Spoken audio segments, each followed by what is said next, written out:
Welcome back, everyone. Today on the Joseph Carlson Show, I just bought another $5,000 of this company. I'll give you a hint. It's between Amazon and Google, one of these two. Obviously, I'm very bullish on both of these companies. I'll be going over both of them for a bit and explaining why I'm adding more to this position. We also have news that Nvidia hit a $4 trillion market cap, the first company to do it. Terry Smith from Fundsmith released his 6-month update, and it doesn't look good. His fund is still struggling. He, of course, is a high-quality growth investor. What is going wrong to have the Fundsmith portfolio continually underperform? And then we have some big news in the credit market. FICO now has a new competitor, which is VantageScore. FICO is now down 15% year to date. The stock is a mess right now. We'll be going over it. Waymo is now giving rides to teenagers and testing out trying to expand in New York City. And we have Sam Altman answering questions on the side of the road with some killer sunglasses.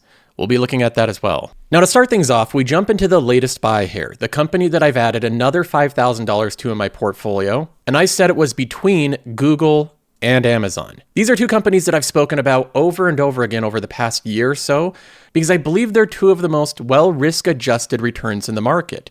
Now, what do I mean by risk-adjusted? Well, there are companies that offer more potential upside than Amazon and Google. In fact, there's many of them in the market. There's companies like Hims and Hers, the healthcare company trying to redefine this industry. There's companies like Shark Ninja, always innovating, creating new products, growing much faster than their competition. There's even ones like Crocs. Crocs is a company that's grown its revenue tremendously over the years, and it's had great success. While it's true that companies like this have the potential to outperform a Google or Amazon over the next 5 years, the issue is the predictability of these companies, the relative downside. They are far less predictable than a company like Amazon and Google. And if you're investing just a couple $1,000s, that may not seem like a big deal. But when you're putting tens of thousands of dollars into an investment, it's important for me to have a high degree of predictability. I want to know that I'll make money on every single company that I'll buy, or at the very least, that I have an incredibly high chance of making money. What Amazon and Google offer is not the highest rewards possible in the market, but incredibly good risk-adjusted rewards. They are both growing quickly and they're highly predictable companies. And between the two companies, today I've decided to buy Google. Amazon, I believe, has incredible durability and long-term potential. So having a large position in this company is fine. But when I look at Google over the next 3 to 6 months, I could see a lot change. The reason I believe that Google could move up quickly in the short term is because right now I believe the company's mispriced. I think it's undervalued. It's an exceptional company trading at an 18 to 19 Forward PE ratio. Based on the fundamentals, Google's being priced with a lot of risk. Now, some people will argue, and I believe that this is one of the worst arguments of any analyst, is they'll argue that Google can't be mispriced because it's such a big company. There's already so many people looking at it. There's already so many analysts covering it. How could it be mispriced? Wouldn't the efficient market kick in? Wouldn't, after all, everybody knowing about Google's business cause it to be efficiently and accurately priced? Let's go ahead and just observe that theory in action just a few years ago. One of the biggest winners in my portfolio is Netflix. It's a $147,000 position, the majority of that being gains, $91,000 in the green on this stock. Looking at the case of Netflix, this company dropped 74% in just a few months because it missed 1 million subscribers. It lost 1 million subscribers along its growth, going from around $700 per share down below $200 per share. Now the company has recovered all the way up to around $1,300 per share, going up 5 to 6x from the lows. Now, this is a company that looks like investors don't know how to price it. They didn't know what it was worth in 2022. In fact, when we look at some of the content of some of the biggest channels, some of the biggest media personalities in 2022, this is what it looked like. We have from Cold Fusion a video that got 1.8 million views. This video was a 13-minute essay on why Netflix screwed up, how the company's devastated, how everything has gone wrong. It was the fall of Netflix. That got 1.8 million views, and that was during a time period where Netflix was $180 per share. We have another one here from a very popular channel, The Company Man, Netflix, The Rise and Fall. We have another one, The Rise and Fall of Netflix. These are 3 videos going over the destruction of this company, how it's now being outcompeted, how there's more streaming services than ever, how competition came in and disrupted their business model, how they raised prices too much, how they offended customers with their password sharing crackdown. You can watch all of them and they go over a very grim picture of the company. While ironically, this was the best time to be buying a Netflix stock, where the general consensus of the media and consumers that know the company in depth was the most negative, was the best time to be buying the company. So we know that just a couple years ago, they got Netflix wrong. The general media, the consensus, the consumers, all the big personalities misunderstood Netflix to a dramatic degree. And that was Netflix, which is a very well-known, easy to understand company by the consumer, or so they thought. Really, Netflix was a lot more difficult to understand than people realized. And I would argue the same from Google. Google has a more complex set of assets than Netflix. Netflix is a very straightforward subscription company. Google owns YouTube, Waymo, they have Google Cloud, they have all these office they have a bunch of cloud hosting and applications, they have a bunch of long shot bets in different companies, and of course they have their search engine and their AI models. Google's a far more complex, difficult company to understand than one like Netflix. So if there's a chance that investors can misunderstand a company, I believe there's a strong possibility that they're still getting Google wrong, even though it's right before our eyes. If we look at some examples of this, some of the things I see currently about Google are very reminiscent of what we saw a year or two ago about Netflix. Now, this is a smaller YouTuber, 37,000 views, not bad, but it's not a major one. Here we have a major one. Mr. Who's the Boss gets millions of views. Why Google search is falling apart. 4.4 million views only 8 months ago.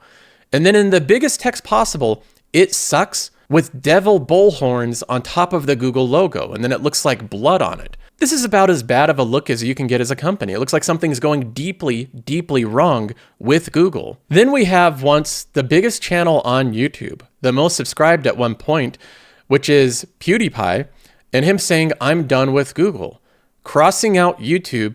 And this video is a 23-minute video going over instructions on how to change your default search engine from Google to DuckDuckGo and other various search engines, going on about how Google invades your privacy, how bad the Google service is, how the Google search is no longer as good as it used to be, and so on and so forth. There's major publications continually talking about how Google search is on its end of life, its last breath. Google as you know it is slowly dying. The search engine is having a midlife crisis, and now that's your problem. This one's by Vox. So we have a company that has broad negative media coverage by almost every mainstream publication, as well as even online creators and the general public. Most people are under the impression that Google search is dying, but most people don't read earnings reports. One of the most difficult parts of being an investor is to be able to look at the data to make good judgments on the actual information and not just buy into whatever the prevailing sentiment is. We know right now the prevailing sentiment is that Google search is dying. But when we look at the data and we look at how it's growing over time, Google search is growing 12% year over year. In fact, it continues to grow virtually every quarter. It slowed down a little bit in Q4 of 2022 to Q1 of 2023. So there is a little bit of a slowdown there, but it continued to grow over time. Google leadership also noted that it's not just ad volume increasing or ad rates increasing.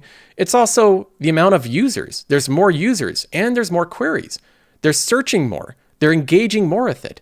So the product is growing in the number of users, the amount that users frequent the search engine, the types of ways they search, and in the ad rates, all combining to a nice 12% growth on a business already doing over $150 billion. Now it's doing $200 billion in the last 12 months. This is a fast-growing business for a dying business. Do we see the death in the numbers? Well, maybe it's just right around the corner. Well, that's what the narrative is, that the death of Google hasn't happened yet, but it's right around the corner. Do you know what happens with those narratives? Well, one of two things. Either the narrative really plays out and Google search does die. It's right around the corner and then Google search starts to slow down, the revenue stops growing, and then it starts to shrink. Management has to come out and say that the volume of search is going down, and the bears would be proven right in that case. And on the other side, there's another narrative that has to play out. We can look again at the example of Netflix. When the narrative was that Netflix's growth was done, that's when the stock went down 75%.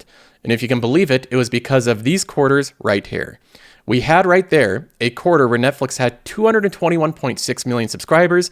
It went to 220.6. The narrative became that Netflix was dying. But when Netflix started to grow again, even past where they just lost their subscribers, past this quarter, Netflix stock did not react right away. In fact, in Q4 of 2022, Netflix was still at around $200 per share. Now, I do not believe that Google's at the same value that Netflix was back in 2022. I don't think it's that extreme, but I would say that I think that Google will prove out this theory over time. Over time as it grows, the bear case will be minimized. The stock could be re-rated to a much higher multiple. And the combination of a re-rating multiple plus earnings per share growth equates to enormous gains in a stock, where stock can go up 20, 30, 50, 100% from its current share price. This narrative that Google search is in dire trouble is an ingrained narrative in media right now.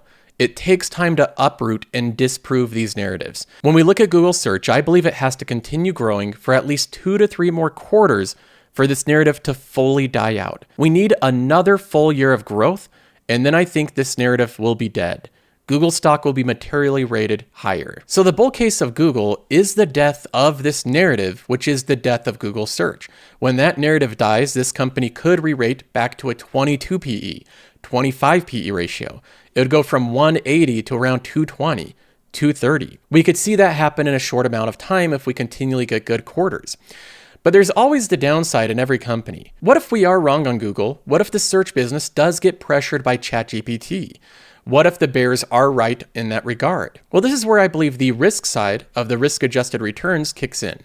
When I look at the downside of Google, there's a couple things that gives me a little bit of confidence. One of them is that it's already trading at a relatively low PE ratio. Can the multiples go lower? Sure, it could go down to a 13 or a 12 PE ratio, but there is a valuation floor for Google. The other part of this risk-adjusted return is looking at the different businesses that Google's in. For example, if we just look at 2 different lines of business, and these are ones that I continually highlight, that seem like they're being entirely ignored in the valuation of Google, is YouTube and Google Cloud. Combined growth of 21% per year. It could be worth slightly more than Netflix, which Netflix is currently worth over $500 billion. It's growing its share time of TV faster than any streaming company. So Google right now trades at around a $2.1 trillion market cap, and just this aspect of the company could be worth 50% of it in a couple years. Then we have Google Cloud, which does more revenue than YouTube and is growing faster than YouTube. If YouTube's worth maybe $600 billion, Google Cloud is likely worth $700, $800 billion at this point in time. I believe just these 2 assets alone could be worth the entire market cap of Google in less than 5 years. Meaning that even if the death of Google search is true, to an alarming extent, far more than anyone's predicting, where literally nobody uses Google search ever again, these 2 businesses in and of themselves could support Google's stock price in 5 years. So that's why I continue to buy this company, and I talk about it frequently. Some people say that I mention the same group of companies over and over again, and I do that because I believe they're currently a good buy. I believe Google, Amazon, Equifax, that these companies are sound buys right now in an otherwise increasingly expensive market. And I did the same thing during Netflix. Lots of people over the years complained that I talked too much about Netflix. I made video after video about this company because I was convinced it was value. I believe the same thing about Google today, and I'll continue to make videos about it until I believe otherwise. Now that we've gone over that, let's go ahead and jump into some news. We have Nvidia hitting a $4 trillion market cap, and it's the first company to ever do so. Nvidia's growth has made it more valuable than all of these companies. It's the world's most valuable company, surpassing Microsoft and Apple. Now, they're doing this while having the Chinese market largely closed off to them. We're handicapping Nvidia, and they're still the biggest company in the world. This is just incredible, again, to see. Now, the stock is at the $4 trillion market cap. The company's up 18% year to date, and the other companies that it surpassed are also not doing too poorly. Microsoft just passed $500 per share. Nvidia has potential to grow faster, but I still believe it's less reliable or predictable than Microsoft, just by virtue of their subscription revenue. And moving on, we also get to the news that Fundsmith, with Terry Smith as its leader, released their semi-annual performance review. This is their 6-month update. And this shows a fund that's continually struggling, and this time they had a lot of challenges they're facing. The Fundsmith equity portfolio is down 1.9% year to date. Their benchmark is up 0.1%. Now keep in mind that Fundsmith does benchmark themselves against the MSCI World Index. They use that as the index because they're invested in international stocks as well as US stocks. But it's important to note that the MSCI World Index has underperformed, both the S&P 500 and the QQQ. So this performance is not great by the looks of it, and this comes after years of underperformance from Terry Smith's Fundsmith. For the past few years, he's made a series of mistakes. The stocks that have done the most poorly is Novo Nordisk and Louis Vuitton. These stocks have both detracted from their top winners. He says that Novo Nordisk alone accounted for almost all the underperformance during this period. Its ability to snatch defeat from the jaws of victory in respect to its leadership in weight loss drugs continues to be remarkable. Its inability to deal with the US legal and regulatory system's approach to its success would be interesting to observe from a safe distance. He does not have kind remarks for Novo Nordisk. Another Danish medical company, Coloplast was a company whose revenue growth rate was metronomic. Probably, not coincidentally, following two major acquisitions, it had encountered a series of operational failures. So Terry Smith is blaming these two companies and operational complexities, as well as this company, Novo Nordisk, snatching defeat from the jaws of victory. It seems like he's trying to throw the blame on the companies, which is fine. You can highlight how companies have underperformed and what went wrong with the company, but he is the one that chose to invest in these companies, ones that are in the pharmaceutical industry, which is notably difficult to make predictable investments in. This is precisely the reason that I avoid these very companies in my portfolio. Although the numbers can look good, the products can look great and well needed with lots of demand, they have incredible operational complexity, they have lots of red tape with regulations, they have lots of lawsuit risk, there's lots of acquisitions, there's so many moving variables that it's very difficult to have any degree of predictability. So the very things he's complaining about with these companies in particular was also his choice to invest in this industry and take on these risks. Now, one thing where he has probably a better excuse here is the US dollar. The majority of companies we invest in are based in the United States. They report the US dollar and, more importantly, have the majority of their revenues in this currency. Therefore, the move in the pound versus the US dollar exchange rate from 1.25 at the beginning of the year to 1.37 at the end of June, a 9% depreciation, has had a major effect. This can be seen in the fact that our US dollar denominated fund was up by 6.3% in the first half of 2025. Now, it's good to let investors know how the changes in currency are impacting your performance, and it's certainly doing this in the negative this way. But it's also important to realize that Fundsmith has been on the other side of this for the better part of a decade. For the past 10 years, the US dollar has been incredibly strong, which has amplified Fundsmith's returns. So he's highlighting that it's a problem now, but they didn't highlight it quite as much over the past 10 years when the US dollar was working for them. Another eyebrow-raising thing is the continual decisions that Fundsmith's making, and this is where I'll be a little bit more critical of Terry Smith here. He says during the period we began accumulating stakes in Zoetis, the animal health company. Now, I know nothing about that company, but the other one here I do know something about, which is Intuit. Well, just a couple years ago, Fundsmith had a lot to say about Intuit. In December of 2022, Fundsmith noted that they're selling out of Intuit. So Fundsmith sold Intuit when it was trading at a price of $387. Now Terry Smith is buying back into the company at roughly double the share price that they had sold it. Now, I don't think it's the worst thing ever to buy back into a stock that you were previously bearish on, but I don't think this is also the best moves from Fundsmith. I continually see a trend of mismanagement of key positions hurting their long-term performance. Intuit's fundamentals were incredibly strong at the time they sold the company. Their panic over the accounting of stock-based compensation, causing them to exit the position, was not a good metric to sell off. So hopefully Fundsmith will turn this around over time, but so far I see them continuing to struggle. Now moving on, we get to some new developments in the world of credit scoring and home mortgages. Lenders can now use the VantageScore 4.0 model or the FICO 10T model when issuing loans that get sold to Fannie and Freddie. According to their regulator, the two mortgage giants package loans into bonds that get sold to investors with government backing, and their underwriting models are widely used in the $13 trillion mortgage market. Now, the FHFA, which is the regulatory body of this, their decision reverses a plan that would have required both FICO and a VantageScore on every loan. That proposal drew pushback from lenders over the cost and complexity. Previously, only FICO scores were accepted. It says that unlike traditional FICO models, the VantageScore 4.0 incorporates alternative data such as rent, utility, telecom payment history. Now, FICO stock has been decimated after this change. The stock was down around 15 to 17% yesterday. So we saw a big move down yesterday from around $1,870 down to $1,700. and now it's dropping further to 1593. We have another 6.5% move down. And the reason why is because this is a very big mandate from the government. Allowing access to other scoring models, particularly the VantageScore, makes it so FICO has a potential competitor when looking at these important mortgages. We know this is a big negative for FICO and a win for VantageScore, but we don't know the extent. Most analysts say it isn't clear that FICO will lose its dominant position in the mortgage market. And I think it's very unlikely they'll lose their dominant position. If anything, they'll lose a couple percentage points of market share. It's very difficult to see how this plays out, but my guess is over the upcoming quarters, when we see what FICO reports, that they'll still put up incredibly strong numbers. I believe we'll see a notable rebound in the stock. Now we move on to another news story here. We have more Google news. This time it's Waymo specific.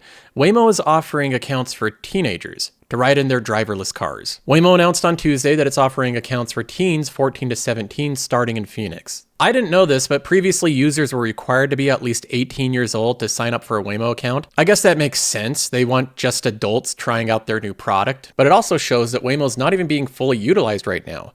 They're missing out on an entire demographic, which is teenagers, and they say that they're going to customize the experience specifically for teenagers, saying Waymo will offer specifically trained rider support agents during rides hailed by teens and loop in parents if needed. Teens can also share their trip status with their parents for real-time updates on their progress, and parents receive a ride receipt. This may seem odd at first, but I think it makes a lot of sense given the different choices. If a parent is choosing between having their teenager take a ride in an Uber with a random other human adult that you don't know anything about, you don't know their history, you don't know which one's going to pick them up other than their Uber star rating, sending your kid off, your teenager, in that situation seems far less favorable than sending them off in a Waymo, where you know no one else is going to be in the vehicle. The teenager will be completely alone, and the safety record of the vehicle is much better than the average of a human driver. Then you add on that all the different controls they have here with status updates, specific software that tells the parents where they are in the vehicle. It seems far more favorable than other forms of transportation. I bet a lot of parents would prefer this over having their teenagers drive themselves. Now, another thing to look at here in terms of the business side is Waymo is expanding its total addressable market. If they now allow teenagers below 18 to enter into vehicles and they have these special software for it, this opens up a whole new category of rider. And this may be a really good category for Waymo. A lot of teenagers in particular may not have driving licenses. They may not have cars themselves. A lot of them can't afford insurance. They haven't gotten around to getting a driver's license, especially if they're younger than 16. They can't even get a driver's license in most states. So having autonomous ride hailing may be their only form of transportation. The fact that it's safer than them driving themselves is just an added bonus. So this may actually be a significant use case for Waymo. Not only are they expanding geographically in different cities, but they're expanding within their cities the total addressable market. When we look at what else Waymo's doing, they're now one step closer to New York City. They're doing testing in New York to try to convince regulators that they can make it work. Waymo's first self-driving taxis arrived in New York City this week to begin collecting data with a human behind the wheel as a company seeks a permit for autonomous testing. They plan to gather data as its cars are driven manually through the city, an initial step into one of the largest ride-hailing markets in the US. Waymo applied for a testing permit from New York City Department of Transportation in June. I believe Waymo will be operating in New York City in the future. That is a massive market that they can capitalize on. Now, in terms of the testing, this is another thing that Tesla investors have continually brought up, that Waymo has to map cities. They have to map them. And that's apparently a big limitation of Waymo compared to Tesla. Then we look at some of the biggest bulls on Tesla online, and they say that Tesla is out in full force tonight, validating parts of downtown Austin. They're getting ready to expand. Here's the video shown of Tesla's validating these new areas. If we look at it right there and freeze, the Tesla has something mounted on top of it. In this case, it's a LiDAR system. So Tesla, before they enter an area, they have to drive a vehicle around. And that's a human driver in there driving the vehicle around with a huge LiDAR system sticking up 6 feet in the air, validating the area. Now, this is what Tesla investors do in this case. They don't call it mapping, they call it validating. No, they're not mapping the area out. You can't call it the same term because then that would sound like they're doing exactly what Waymo's doing. But what Tesla's doing with their big LiDAR cameras, driving around predefined areas before they can actually operate in them, They are doing validating, not mapping. Of course, this is a distinction without difference. Tesla has to go through virtually the exact same steps before opening a new area as Waymo, just like they're geofenced like Waymo. They are expanding in the very same way that Waymo's expanding, but they're 5 years behind doing a fraction of the rides. Now, finally, we get into this interview, which, if you're listening to the podcast version of this show, this is one thing you might want to watch the video, because it's difficult to explain what this interview feels like when you're watching it. The sunglasses that Sam Altman's wearing, and just overall the aesthetic of the interview. It's interesting. It feels like I'm watching a scene out of The Office. That's kind of the vibe I get from this. And Sam Altman seems to be caught off guard. He's asked a few questions here, and I like the answers that he gives. The first one's about Mark Zuckerberg stealing a lot of Meta's best employees. Here's the way that he reacts to this question. How are you feeling about the battle for talent with Mark Zuckerberg and Meta? Fine. Good. After being asked about how he feels that Mark Zuckerberg gutted a lot of his company, taking some of the top talent, he shrugs his shoulders and says, fine, good. I have a feeling that he doesn't feel so fine about that. He's really not so happy that he lost a lot of his best employees to Meta. The next thing he's asked about is the new political party made by Elon Musk, the American Party. Here's his reaction to it. Could you donate to the American Party, perhaps? I literally, other than those words, you just said everything I know about the party. And what do you make of Elon's bust up with Trump? You must be finding that quite funny, watching from the sideline. Elon busts up with everybody. I mean, come on, like, that's what he does. And how's your relationship with him? How do you think? Yeah, I don't. What are the topics you're most interested in talking about here today? AI. He's asked what he thinks of Elon Musk and Trump breaking up, and he says that he breaks up with everyone. He's asked what his relationship is with Elon Musk, and he says, what do you think? And Sam Altman's right here. I think Elon Musk, I don't know if it's his intention, but he seems like he has a goal of making enemies with almost everyone. He's in combat mode all the time, but maybe sometimes a little too much to his own detriment, burning bridges with every business leader, every political leader, and you can see the same thing with Sam Altman. Sam Altman has been at odds with Elon Musk ever since OpenAI took off. The last thing I'd highlight from this is something that I think is important. We had speculation when Jony Ive joined OpenAI that they were working on eyewear, specifically eyewear that has integrations with video, integrations with AI. And he's asked here offhand if those glasses he's wearing are smart glasses. All right. I wish I had more things to say. Are you wearing smart glasses? Are these smart glasses? Absolutely not. I don't like smart glasses. No, can you give any hints about what your hardware is going to be about? No, but it's going to be great. Now, he said he's not giving any hints of what the hardware is going to be about, but he just gave one. He says that he doesn't like smart glasses. So we just eliminated one piece of speculation. OpenAI is probably not working on smart glasses. Now, that's all for this episode. Hope you enjoyed. See you in the next one.